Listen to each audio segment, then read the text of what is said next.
Yesu nongeye gusoza kuri Umucyo Gospel TV nk'ibisanzwe amazani Peter ndetse twayize.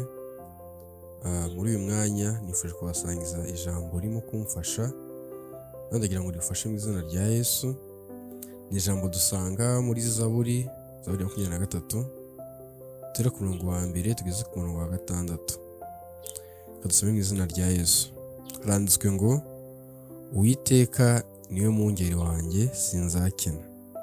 Andyamisha mu cyanya cy'ubwatsi bubisi, anjyana iruhande rw'amazi adasuma, asubiza intege mu bugingo bwanjye, anyobora inzira yo gukiranuka ku bw'izina rye.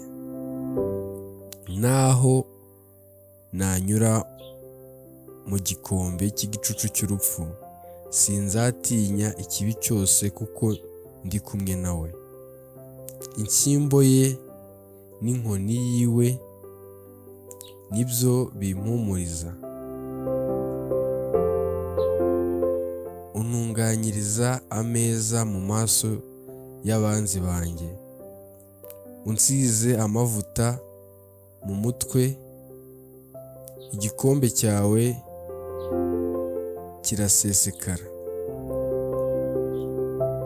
Ni ukuri kugirirwa neza n'imbabazi bizanyumaho iminsi yose nkiriho, nawe nzaba mu nzu y'Uwiteka iteka ryose.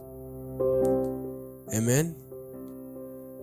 Iri jambo rigufashe muri iki gitondo, muri aya masaha bitewe n'isaha unyumviyeho.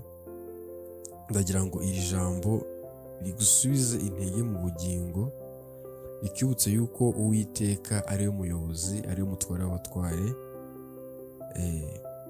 Ndagira ngo muri uyu mwanya wicare uritekerezeho,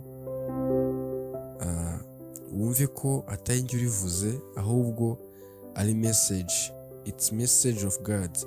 Wumve ko ari message y'Imana iturutse mu ijuru ishaka ko wumva uyu munsi. Muri Imana komeza abane namwe, mugire umunsi mwiza.